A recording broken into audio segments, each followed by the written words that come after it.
Hello friends, बहुत बहुत स्वागत है आपका आपके अपने YouTube channel study with Babal sir पे। दोस्तों, सबसे पहले तो मैं काफ़ी दिनों बाद आपके लिए वीडियो अपलोड कर पा रहा हूँ, क्योंकि ऑफलाइन क्लासेस वगैरह की वजह से थोड़ा सा टाइम नहीं मिल पा रहा था। दोस्तों, आज जो है अपन बिल्कुल नया ही हटके टॉपिक जो अब तक अपने सब्जेक्ट नहीं लिया है, वह मॉडर्न हिस्ट्री का एक पार्ट है। आपका जो टॉपिक है वो मॉडर्न हिस्ट्री का, वो है 1857 की क्रांति। इसको अपन डिटेल में पढ़ेंगे आज की क्लास में। दोस्तों, सबसे पहले जो है अपन पढ़ेंगे कि जो 1857 की जो क्रांति हुई थी उसके कारण क्या रहे थे, ऐसे क्या कारण रहे थे। क्योंकि अपने को पता है कि ईस्ट इंडिया कंपनी की स्थापना 1600 में हुई थी और लगभग 1615 से यहाँ पर उनको व्यापार की अनुमति मिल गई थी और वो धीरे धीरे जो है यहाँ पर आने लगे थे अंग्रेज। ठीक है, अब ऐसे क्या कारण रहे थे कि लगभग अगर देखा जाए तो 150 वर्ष बाद, अपने 250 वर्ष बाद जो है ऐसी बड़ी क्रांति करनी पड़ी। ठीक है दोस्तों, अपने को पता है कि जो अंग्रेज थे यहाँ पर सबसे पहले आए थे किसके उद्देश्य से, व्यापार के उद्देश्य से। लेकिन धीरे धीरे उन लोगों ने क्या कर लिया, जब उन लोगों को ऐसा लगा कि देखो भारत के जो लोग हैं ज़्यादा राजपाट के प्रति सीरियस नहीं है, ज़्यादा अपने स्वतंत्रता के प्रति सीरियस नहीं है, तो धीरे धीरे अंग्रेजों ने दोस्तों यहाँ पर अपना जो साम्राज्य विस्तार है वो करना शुरू कर दिया। लेकिन अपने को पता है कोई भी चीज़ की जब अति हो जाती है तो फिर विस्फोट होता है। सेम काम यही हुआ था कि धीरे धीरे जब भारतवासियों का, यहाँ के लोगों का जब बहुत ज़्यादा शोषण किया जाने लगा, तब उनको लगा कि नहीं, अब ऐसे काम नहीं चलेगा, अब अपने को इसका अपोज करना ही पड़ेगा। ठीक है, तो इसी की वजह से जो ये क्रांति हुई थी। अब दोस्तों, अगर बात करेंगे कोई भी अगर क्रांति होती है तो उसके पीछे कोई ना कोई कारण होते हैं। तो उसके पहले की जो घटनाएं होती हैं, उस क्रांति से पहले की घटनाएं होती है, वो सारी की सारी क्या रहती है दोस्तों, आपके कारण। उस क्रांति के बाद की जो घटना होती है वो सारे के सारे क्या रहते हैं, उसके परिणाम। ठीक है, अब कारण में केवल एक कारण नहीं होता है, बहुत सारे कारण होते हैं, अभी देखेंगे अपन। ठीक है, और कारण जहां भी कहीं भी आपको दोस्तों लिखने होते हैं इतिहास के अंदर, वहां पर ध्यान रखना, आपको इस प्रकार से डिवाइड करके लिखने होते हैं। राजनीतिक कारण,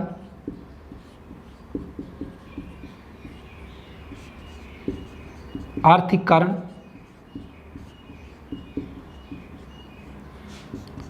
सामाजिक धार्मिक को मैं साथ में ले लेता हूं, सामाजिक कारण, सैनिक कारण और तात्कालिक कारण।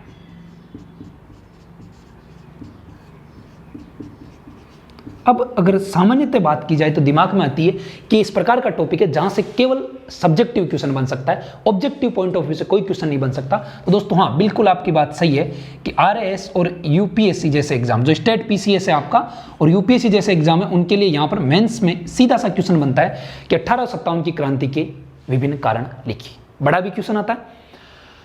और ध्यान रखना, उसके अलावा जो विभिन्न स्टेट एग्जाम होते हैं उनमें 1857 की क्रांति से ऑब्जेक्टिव क्वेश्चन भी आते हैं। ठीक है, ये भी आते हैं और ऑब्जेक्टिव भी बनता है। कैसे बनता है अभी मैं आपके सामने बात करूंगा। ठीक है, तो यहां तक अपने को ये ध्यान में रखना है कि 1857 की क्रांति। अब वो क्या था कि उसके पीछे घटनाएं जो थी, धीरे धीरे कहीं ना कहीं 1600 के बाद से धीरे धीरे लोगों के मन में जो है आक्रोश आ रहा था कि जो है बाहर के लोग अगर अपने पर राजपाट क्यों करें। यहाँ वाले राजा थे वो काफी सालों से उन पे राज कर रहे थे, लेकिन उनको यहाँ पर ज्यादा दिक्कत नहीं थी। चलो कोई बात नहीं, अपने बड़े बुजुर्ग है, बड़ के घर के ही तो लोग कर रहे हैं शासन। ठीक है, लेकिन बाहर वाला आकर अपने शासन करे और फिर शासन भी अगर एक तरीके से करे तो ठीक है, बहुत ज्यादा शोषण करके शासन करे तो फिर कहीं ना कहीं दोस्तों लोगों में गुस्सा फूटना था, और वो गुस्सा फूटा 1857 की क्रांति। अब अगर आपके मन में ऐसे काफी सारे क्वेश्चन आ रहे हो कि 1857 की क्रांति में कई लोग थे, इनको कहते हैं ये सब अपना राष्ट्रीय आंदोलन था, कई लोग कहते हैं नहीं ये केवल सैनिक विद्रोह था, कई कहते हैं कि सैनिक विद्रोह से थोड़ा ज्यादा और राष्ट्रीय आंदोलन से थोड़ा कम था, कई लोग इसको पहला स्वतंत्रता संग्राम मानते हैं।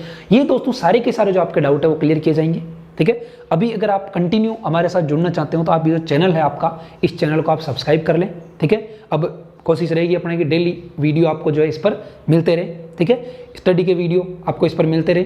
कभी कभी मैं इस पर मनोरंजक वीडियो भी आपके लिए कुछ ना कुछ अवेलेबल करा सकता हूँ। ठीक है, तो अभी चूंकि कोरोना जो है फिर से अपना सेकेंड वेव जो है वो पीक पर जा रही है, इस कारण बिल्कुल ऑफलाइन स्टडी सारी की सारी बंद हो चुकी है। आप ऑनलाइन जो है विभिन्न कोचिंग्स या विभिन्न इंस्टीट्यूशन है वो आपके लिए ऑनलाइन क्लासेज कंडक्ट करवा रहे हैं, तो इनको बिल्कुल सीरियस होकर ले। आपको लंबी रेस का घोड़ा बनना, तैयारी ऐसी करनी है कि सच में आपको खुद को आपको कॉन्फिडेंस होना चाहिए कि हाँ मेरे को रियल में जो है मेरी तैयारी हुई है। ठीक है, यहाँ पर आपको देखो वैसा कुछ नहीं, ये जो चैनल है आपका ये बिल्कुल कोई कोचिंग पर्पज के उद्देश्य से बिल्कुल नहीं चलाया जा रहा है। ठीक है, ये केवल जो लोग हैं वास्तव में कुछ चीज़ें जो है छूट जाती है। कई बार अपन टॉपिक पूरा कर लेते हैं लेकिन इसमें कुछ चीज़ें जो आपके लिए छूट जाती है, उन्हीं चीज़ों को कवर करने के लिए जो ये चैनल यहाँ पर मैं आपको वीडियो अवेलेबल करवाता हूँ। अब ध्यान से सुनना। तो कोई भी क्रांति होती है, पहले की जो घटनाएं होती है उसके कारण होते हैं, इसमें राजनीतिक कारण, आर्थिक कारण, सामाजिक कारण, सैनिक कारण, तात्कालिक कारण, ये कारण पड़ेंगे। ठीक है, फिर परिणाम। अब परिणाम क्या होता है कि उसके बाद वो जो क्रांति होने के बाद अब लोगों के जीवन पर क्या प्रभाव पड़ा, अगर वहाँ का जो शासन था उस पर क्या प्रभाव पड़ा, समाज पर क्या प्रभाव पड़ा, व्यापार वाणिज्य पर क्या प्रभाव पड़ा, ये सारे के सारे दोस्तों उसके क्या होते हैं, आपके परिणाम होते हैं। ठीक है, ये चीज जो है अपन इसके अंदर देखने वाले हैं। ठीक है, तो चलिए इसको मैं यहां से मिटाता हूं। अब हम 1 बाय 1 इसके जो है कारण लेते हैं। अभी मैं आपको यहां पर बताऊंगा कि आपको दिमाग में केवल ये नहीं रखना है कि यहां से केवल जो है आपके सब्जेक्टिव क्वेश्चन बनते हैं, यहां से आपके ऑब्जेक्टिव क्वेश्चन भी अभी मैं बताऊंगा आपको कि किस प्रकार से जो है आपके यहां पर ऑब्जेक्टिव क्वेश्चन बनते हैं। तो अपन देखते हैं 1857 की क्रांति के कारण। दोस्तों सबसे पहले स्टार्ट करते हैं अपन राजनीतिक कारण से, और राजनीतिक कारण जो है इसको ए देता हूं, इसमें भी पहला देखते हैं वो दोस्तों आपको आता है सबसे पहले छोटा सा कारण कि मुगल बादशाह जो है कि उपाधि छीनने का प्रयास। हालांकि ये जो कारण है दोस्तों 1857 से अगर एक साल पहले जाए, ठीक है, जो प्लासी का युद्ध हुआ था आपको 1757 में, कारण धीरे धीरे कहीं ना कहीं वहां से शुरू हो जाते हैं। और अंग्रेजों को अपने को पता कि वास्तव में जो है 1757 1764 ऐसे 2 युद्ध हुए थे जहां से अंग्रेजों ने धीरे धीरे यहां पर व्यापार के साथ साथ किस पर ध्यान देना शुरू कर दिया था, शासन पर भी ध्यान देना शुरू कर दिया था। ठीक है, ये चीज देखेंगे। अब देखिए हुआ क्या था, सबसे पहले कि मुगल बादशाह की उपाधि छीनने का प्रयास। भाई मुगल बादशाह उस टाइम अपने को था कमजोर था, अंग्रेजों से पेंशन भी लेता था, तो अंग्रेजों ने कहा देख तू खा तो हमारे पे रहा है, ठीक है, काम दाम कुछ करता नहीं है, शासन तेरा कहीं ज्यादा बचा नहीं है, ठीक है, तो ये बादशाह की उपाधि लगाने का क्या मतलब हो, तो कोई बादशाह नहीं है। ठीक है, तो इससे दोस्तों जो लोग थे दूसरी रियासतों के राजा थे उनमें भी धीरे धीरे कहीं ना कहीं डर आ गया कि हो सकता है धीरे धीरे अंग्रेज अपने को भी क्या कर ले, इस प्रकार से करते। और मुगल बादशाह उस टाइम कौन था दोस्तों, ये था आपके बहादुर शाह जफर। बहादुर शाह जफर, इसी को दोस्तों है बहादुर शाह सेकंड, ध्यान रखना।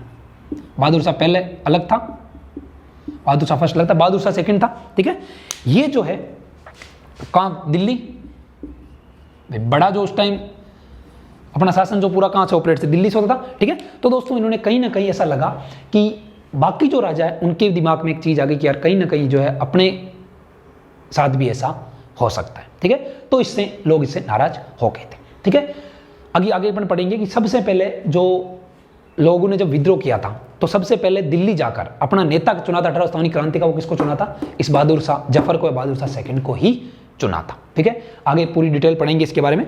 दूसरा दोस्तों इसका जो मुख्य राजनीतिक कारण था वो था डलहौजी की हड़प नीति। डलहौजी ने दोस्तों एक व्यक्तिगत सिद्धांत दिया था, डॉक्ट्रिन ऑफ लैप्स ऐसा कुछ करके सिद्धांत दिया था। इसके अंदर डलहौजी ने क्या किया कि कोई भी जो शासन, कोई भी जो रियासत है उसमें अलग अलग बांटी गई थी, कोई भी जो रियासत है वो हमारी परमिशन के बिना गोद नहीं ले सकती। और फिर धीरे धीरे अगर उसमें कोई आगे अगर वंशज नहीं होता, ठीक है, तो वो धीरे धीरे क्या कर लेता, उनको अपने में मिला लेता। ठीक है, तो इस आधार पर दोस्तों डलहौजी ने जो सबसे पहले मिलाई थी वो कौन सी मिलाई थी आपकी, वो मिलाई थी सतारा। याद बिल्कुल ऐसे रखना है कि सतारा में क्या नहीं हुआ था, कोई सितारा नहीं हुआ था,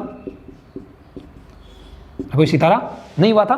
तो सतारा जो है इसको, सतारा जो रियासत था इसको सबसे पहले डलहौजी ने इसमें मिला लिया। ठीक है, यानी गोद निषेध, ये एक तरह से यही था कि गोद निषेध, हमसे पूछे बिना गोद लोगे नहीं, और ये फिर परमिशन देते नहीं। ठीक है, तो सतारा को दोस्तों ये मिला लिया गया था आपको 1848। हालांकि इसके बाद में भी और मिला गया, अपने को क्वेश्चन ये पूछता है कि सबसे पहले किसको मिला लिया गया था, तो किसको मिला लिया गया था, सतारा को। ठीक है, इसके बाद में भी और बहुत सारे संबलपुर है अपने राजस्थान के, उदयपुर वगैरह, तो ये भी लेंगे। सबसे पहले पूछता है क्वेश्चन, ये पुराना कई बार एग्जाम में पूछा हुआ क्वेश्चन है 1748। ठीक है, तो गोद से प्रथा के तहत सबसे पहले जो रियासत जिसको अंग्रेजों ने अपने साम्राज्य में मिला लिया था वो कौन सी थी, सतारा, 1848 में।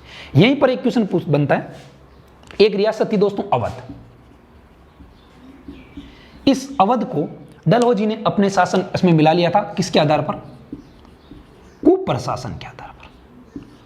जबरदस्ती जाकर वहां पर कोई मतलब ही नहीं था। जबरदस्ती जाकर वहां पर क्या कह दिया कि यहां पर शासन है वो चलाने में ये समर्थ नहीं है, ठीक है। और इस कुप्रशासन के आधार पर अवध को क्या कर लिया, अपने साम्राज्य के अंदर मिला लिया, ठीक है। इसी प्रकार एक रियासत थी दोस्तों हैदराबाद, इसको मिला लिया गया। इस पर बहुत ज्यादा कर्ज, पहले तो कर्ज दिया और फिर पता था कर्ज ये चुका पाएगी नहीं, तो बोले एक काम कर तू रियासत हमारे को दे दे, ये क्या कर दे, रियासत हमारे को दे दे, ठीक है। तो इस प्रकार से ये इन चीजों को मिला लिया गया था। तो दूसरा जो इसका कारण था वो था डलहौजी की हड़प नीति। हालांकि मैं बताऊं दोस्तों कि डलहौजी अगर थोड़ा सा आपको याद हो 1848 से 56 में ये रहा था। हालांकि बाद में इसको जो क्वेश्चन ये बनता है ये, क्योंकि यहाँ मैं डलहौजी पढ़ाता हूँ और कई बार क्वेश्चन आता है कि 1857 की क्रांति के समय हमारा गवर्नर जनरल या फिर वाइस राय, बाद में उसको वाइस राय, वही वाइस राय था, तो वो कौन था दोस्तों, तो वो ध्यान रखना कैनिंग था, ठीक है। काम ये सारे करके चला गया था और फिर झेलना किसको पड़ा था, कैनिंग को, ठीक है। डलहौजी तो खूब सारी कोशिश की थी अपने साम्राज्य का विस्तार करने की, ठीक है। तीसरा दोस्तों इसमें जो आपका कारण रहता है वो रहता है अनुपस्थित प्रभुसत्ता। अपने को पता है कि पहले जो है राजा थे, छोटे राजा थे, वो बड़े राजाओं को टैक्स देते थे। बड़े राजा जो मुगल बादशाह वगैरह, मराठा वगैरह, उनको टैक्स देते थे। अब जब मुगल बादशाह की जो है गद्दी अगर खतरे में है तो बाकी से तो उम्मीद ही क्या कर सकते हैं कि वो पीछे वाले बचे रहेंगे, ठीक है। तो धीरे धीरे कहीं ना कहीं जो राजा महाराजा थे उनमें ये डर बैठने लगा कि आने वाले टाइम में हो सकता है अपनी जो सत्ता भी क्या हो जाए, छिनती जाए। क्लियर है यहां तक ये चीज? चलिए, तो दोस्तों इसके बाद में अपन जो है सेकंड, तो पहला ये क्लियर हो गया अपने पास राजनीतिक कारण। दूसरा जो है इसका, तो यहां से देखो ऑब्जेक्टिव क्वेश्चन दो मैं आपको बता देता हूं। एक तो सबसे पहले कुप्रशासन के आधार पर किसको मिलाया गया था, तो वो मिलाया गया था अवध को। सबसे पहले किसको मिलाया गया था 1848 में, किसको मिलाया गया था आपके दोस्तों, सतारा को, ठीक है। कर्ज के रिगार्डिंग किसको मिलाया गया था, वो मिलाया गया था हैदराबाद को, ठीक है। अब कई बार ये क्वेश्चन यहां से पूछ लेता है कि पहला जो विद्रोह यही था क्या, तो दोस्तों ध्यान रखना पहला जो विद्रोह आपको याद रखना वो होता है सन्यासी विद्रोह। सन्यासी विद्रोह, और ये संधि उसमें भी आता है भाई, ये शब्द करेक्ट करने में सन्यासी में दो बिंदी आती है, या तो ऐसे लिखा जाता है या फिर ऐसे लिखा जाता है, ठीक है ना। तो पहला जो आपका अगर पूछ लिया जाए कौन सा विद्रोह था आपका, तो ये था सन्यासी विद्रोह, ठीक है। हालांकि काफी लंबा चला था, डेट वगैरह आपको याद रखने की जरूरत नहीं है। अगर डेट भी याद रखना चाहो तो आप याद रख सकते हो। लगभग ये 1763 से लेकर आपके 1800 तक चला था। जब आपका प्लासी का युद्ध हुआ था ना 1764, उससे पहले से स्टार्ट हो गया था, 1800 तक ये चला था, ठीक है। चलिए, फिर दूसरा दोस्तों अपन जो कारण है यहां पर अपन देखते हैं, वो देखते हैं आपका आर्थिक कारण। अब देखो आर्थिक कारण का मतलब सीधी सी जो चीजें हैं आपकी वो धन से रिलेटेड होगी। तो बी इसके अंदर आपको मैं बता देता हूं, वो है आर्थिक कारण। इस आर्थिक कारण को मैं 3 प्रकार से बांटता हूं, कृषि, कुटीर उद्योग और व्यापार वाणिज्य। देखिए, अगर इस प्रकार से आप इसको समझते हो तो बहुत ही आपके लिए जो है इजी हो जाएगा। अब कृषि पर क्या इफेक्ट पड़ा था दोस्तों, तो अंग्रेजों ने दोस्तों भू राजस्व जो क्या कर दिया था, बढ़ा दिया था। अब जब अंग्रेजों ने भू राजस्व बढ़ा दिया था, ठीक है। अब और दूसरा कि भू राजस्व किसके अंदर देना है भाई, नकदी के अंदर देना है। भू राजस्व किसके अंदर देना है, नकदी में देना है। इसकी वजह से जो किसान थे वो साहूकार से क्या लेते, ऋण लेते, और फिर वो धीरे धीरे साहूकार के चंगुल में फंस जाते, ठीक है। तो ये पहला कांड रहा था आपके आर्थिक कांड में, कृषि पर की भू राजस्व बढ़ा दिया और भू राजस्व किसमें लिया जाने लगा, नकदी के अंदर लिया जाने लगा, जिसकी वजह से किसान वर्ग धीरे धीरे साहूकार के चंगुल में फंसते गए, ठीक है। और उन पर बहुत ज्यादा जो है कर्ज होने लगा, और अगर जब कर्ज होने लगा तो साहूकार उनकी जमीनें वगैरह है उस पर क्या करने लग जाएगा, कब्जा करने लग जाएगा। तो ऑब्वियस सी बात है कि जो किसान वर्ग है वो धीरे धीरे क्या होगा, नाराज होगा। दूसरी बात आती है कुटीर उद्योग। अब कुटीर उद्योग में क्या दिक्कत हुई दोस्तों, कुटीर उद्योग को जो कच्चा माल आता था उस पर किसका अधिकार हो गया, उस पर हो गया अंग्रेजों का अधिकार। अंग्रेजों के अधिकार की वजह से इनको प्रॉपर जो कच्चा माल है वो अवेलेबल नहीं हो पाता, और कुटीर उद्योग जो है धीरे धीरे क्या होने लग गए, समाप्त होने लग गए। कुटीर उद्योग धीरे धीरे क्या होने लगे दोस्तों, समाप्त होने लगे। तीसरी चीज, जो व्यापारिक नीतियां थी वो सारी की सारी ऐसी थी, व्यापार वाणिज्य पे क्या था कि जो व्यापारिक नीतियां थी वो सारी की सारी जो अंग्रेज व्यापारी थे, अंग्रेज व्यापारियों के पक्ष में और भारतीय व्यापारियों के विपक्ष, भारतीय व्यापारियों के विपक्ष में। अब कैसे अंग्रेजों के पक्ष में और भारतीयों के विपक्ष में अगर बात की जाए दोस्तों, तो देखो, अगर आयात जो टैक्स था, अगर बाहर से अंग्रेज कोई सामान मंगाते यहां पर तो वो तो फ्री, और अगर भारत वाले व्यापारी अगर बाहर यहां से कुछ बेचते तो उस पर ढंग से क्या लगाया जाता, टैक्स लगाया जाता, तो भारत वाले बेच नहीं सकते थे और वो आराम से वहां से बाहर मंगाते थे। ठीक है, तो दोस्तों ये तीन थे आपके, कृषि पर, कुटीर उद्योग पर और व्यापार वाणिज्य पर क्या फर्क पड़ा, ये आपके थे आर्थिक कारण। चलिए दोस्तों, ठीक है, तो दो कारण हो गए अपने पास, राजनीतिक कारण और दूसरा अपना हो गया आर्थिक कारण। ठीक है, तीसरा जो दोस्तों है वो आपका सामाजिक धार्मिक कारण है, इसको अपन साथ में देख लेते हैं। सामाजिक और धार्मिक कारण, चूंकि दोनों एक दूसरे से मिलते जुलते हैं, तो सीधे की सामाजिक धार्मिक कारण। ये देखिए, अब सबसे पहले देखो, थोड़ा सा अगर दिमाग चलाते हैं तो सबसे पहले अगर धार्मिक की बात की जाए तो दोस्तों अंग्रेजों ने जो अपने धार्मिक रीति रिवाज थे उनमें इंटरफेयर करना शुरू कर दिया। और धार्मिक रीति रिवाज अब भले ही कैसे ही हो, भले ही वो गलत है कि सही है, जैसे अपने को पता है 1829 के अंदर सती प्रथा पर रोक लगा दी थी।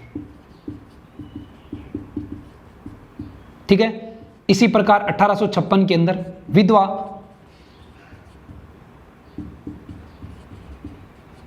पुनर्विवाह अधिनियम। ठीक है, इन चीजों की वजह से धीरे धीरे, ठीक है, भारतीयों को ऐसा लगने लगा कि चलो हमारे रीति रिवाज कैसे भी, आपको उसके बारे में ज्ञान बांटने की जरूरत नहीं है कि वो सही है या गलत है। ठीक है, तो इसी आधार पर फिर धीरे धीरे भारतीयों में क्या आने लग गया, रोष आने लग गया। फिर अंग्रेजों के खिलाफ धीरे धीरे उनके मन में जो है वो विद्रोह की भावना जो है पनप उठी। दूसरा दोस्तों यहां पर था कि अंग्रेजों का भारतीयों से नस्लीय भेदभाव,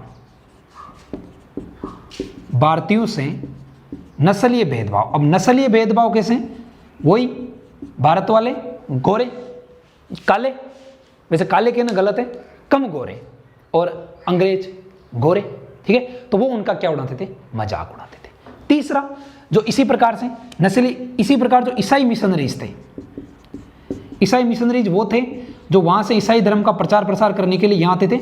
ईसाई मिशनरीज जो है भारतीयों का क्या उड़ाते, मजाक उड़ाते, यानी कि जो भारतीय धर्म है, उनके रीति रिवाज है, उनका क्या उड़ाते, मजाक उड़ाते। धीरे भी, जिसकी वजह से भी धीरे धीरे भारतीयों में जो है अंग्रेजों के खिलाफ क्या होगा, रोष उत्पन्न होने लगा। ठीक है, तो इसके अलावा दोस्तों एक सबसे जो इंपॉर्टेंट आपका था वो था 1850 की बात। मैं इसको क्लीन करता हूं।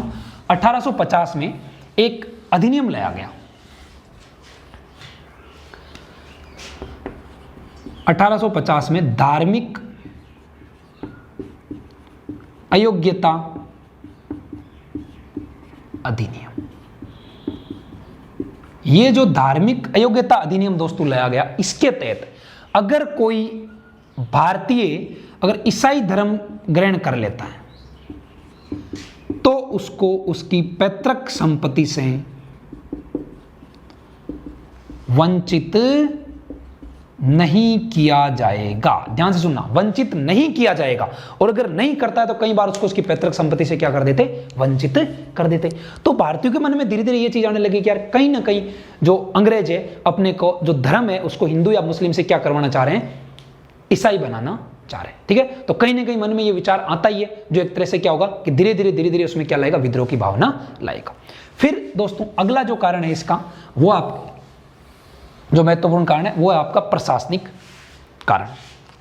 हालांकि प्रशासनिक कारण वो जो इस प्रकार से थोड़ा बहुत मिलता जुलता सा ही है, लेकिन प्रशासनिक कारण में कारण दोस्तों सबसे बड़ा ये रहा था कि अपने को पता है कि जब 74 जो संधि 1818 के आसपास जब संधियां होनी शुरू हुई थी अंग्रेजों के साथ, तो अंग्रेज क्या कर देते थे कि एक रेजिडेंट की नियुक्ति कर देते थे। कहां पर, रियासत के अंदर रेजिडेंट बैठता था रियासत में। ये आपने पढ़ा होगा राजस्थान की हिस्ट्री में भी खूब सारे जगह, और कई बार रेजिडेंट वगैरह को जब क्रांति वगैरह हुई थी रेजिडेंट वगैरह को मार भी दिया जाता था। तो ये वो रेजिडेंट वो अधिकारी होता था जो होता तो अंग्रेज था, एक अंग्रेज अधिकारी होता था जो किसी रियासत में नियुक्त किया जाता था, और कायदे से तो इसको केवल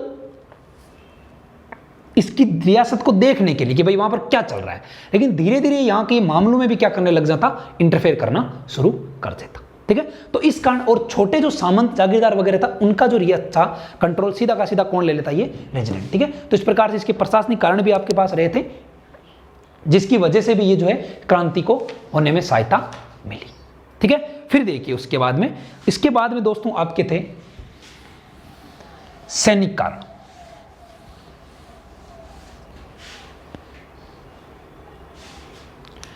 सैनिक कारण ये ई पे है, 5 नंबर है आपका सैनिक कारण। अब सैनिक में अपने को पता था कि अंग्रेजों की सेना में केवल अंग्रेज नहीं होते थे, भारतीय सैनिक भी होते थे, लेकिन उन भारतीय सैनिकों को जो वेतन कम मिलता था, मैं ऐसे ही लिख रहा हूं, पूरा लाइन आप बना लेना, वेतन जो है कम मिलता था किसको, भारतीय सैनिकों, कंपेयर टू अंग्रेज सैनिक। ठीक है, दूसरा 1850 के अंदर डाकघर संशोधन अधिनियम लाया गया, जिसमें इससे पहले क्या होता था कि 1854 के अंदर, इससे पहले क्या होता था दोस्तों, इससे पहले ये होता था कि कहीं पे भी चिट्ठी भेजना होता था सैनिकों के लिए फ्री होता था, उस पर डाक टिकट चिपकाओ, उनको पैसे नहीं देने पड़ते। लेकिन इसके बाद में जो सैनिकों के लिए फ्री चिट्ठी भेजने वाली व्यवस्था थी वो क्या कर दी गई थी, बंद कर दी गई थी। ठीक है, यह था। फिर उसके बाद में ये आपके हो गए क्या, सैनिक कारण। फिर दोस्तों आपके उसके बाद में थे तात्कालिक कारण।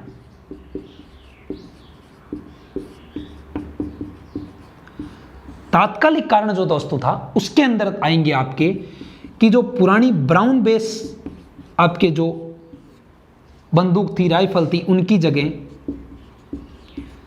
एनफील्ड जो कि चर्बी वाले कारतूस होते थे, सीधा सा अगर बोलूं मैं तो चर्बी वाले कारतूस थे, इनका प्रयोग किया जाने लगा। अब इसमें क्या दिक्कत होगी दोस्तों, इन चर्बी वाले कारतूस में दोस्तों चर्बी लगी होती थी किसकी, गाय और सूअर की। चर्बी किसकी लगी होती थी, गाय और सूअर की। ठीक है, अब हिंदू ज्यादातर जो सैनिक कौन थे, या तो हिंदू थे या मुस्लिम थे।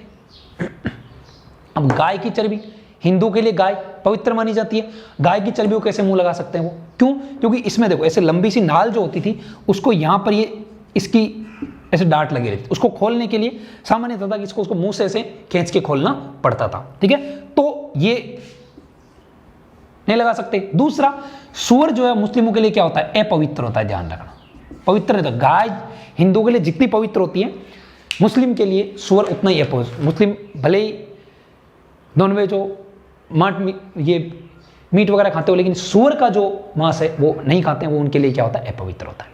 तो ये तात्कालिक कारण थे आपके कि ब्राउन बेस पुस्तकों के स्थान पर चर्बी वाले कारतूस जो एनफील्ड थी बंदूक थी, उनका क्या किया जाने लगा, प्रयोग किया जाने लगा। ठीक है, क्वेश्चन पूछता है यहां से, ऑब्जेक्टिव पूछता है कि 1857 की क्रांति का तात्कालिक कारण बताइए। तो तात्कालिक कारण आपको क्या लिखना है, ये वाला। अच्छा, इसके अलावा इसमें एक ये भी सैनिक कारण जो इसमें ये भी जोड़ सकते हो कि जो भारतीय थे वो अपने धर्म में ऐसा मानते थे कि पानी जो है, समुद्र है, उसके पार नहीं जाया जाना चाहिए। लेकिन भारतीयों को धीरे धीरे अंग्रेजों ने कुछ दूसरे जो देश, दूसरा उनकी जहां पर उन्होंने अपना उपनिवेश था, वहां पर जब भी कोई विद्रोह वगैरह होता तो भारतीय सैनिकों को वहां पर भेजते, और भारतीयों ने उनका विरोध किया कि हम लोग नहीं जा सकते, क्योंकि जलराशि उसके ऊपर से हम लोग जाना जो है हमारे धर्म के खिलाफ मानते हैं। ठीक है, तो दोस्तों ये आपके सामने थे 1857 की क्रांति के कारण।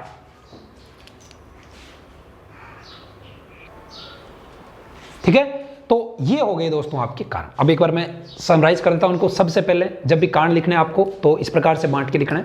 मेंस में क्वेश्चन राइटिंग के इसमें आपको ध्यान में ये रखना होता है कि कई बार ऐसा होता है कि अपने को एक पेज दिया रहता है, 10 नंबर का क्वेश्चन आता है 10 मार्क्स का, उसमें अपने को इस प्रकार से लिखना है कि चीज़ें सारी इंक्लूड हो जाए, बातें सारी आ जाए, और जो है शब्द सीमा उतनी रहे। ठीक है, क्योंकि 100 वर्ड्स के अंदर आपको अगर कारण पूछ लिए जाए तो आपको बहुत ही समराइज करके और बहुत ही कंसाइजली, बहुत ही तरीके से लिखना होता है ताकि चीज़ें भी सारी इंक्लूड हो जाए।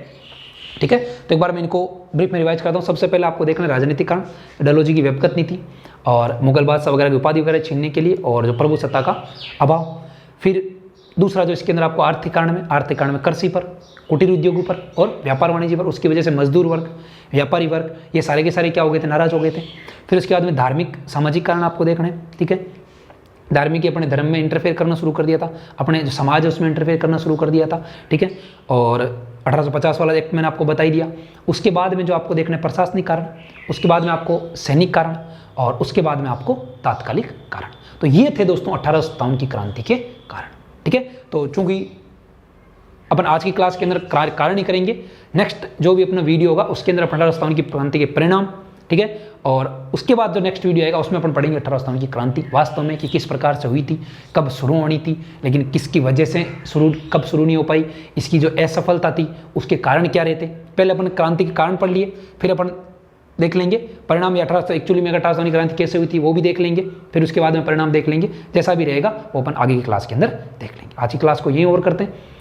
अगर आपको चीज़ अच्छी लगती है तो मेरे चैनल के साथ जुड़ सकते हो, अनअकैडमी पर भी आप मेरे साथ जुड़ सकते हो।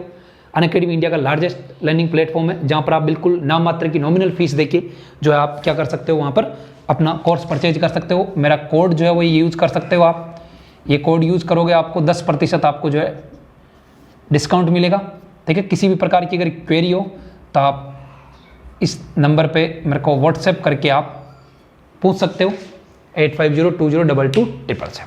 चलिए, थैंक यू, गुड डे।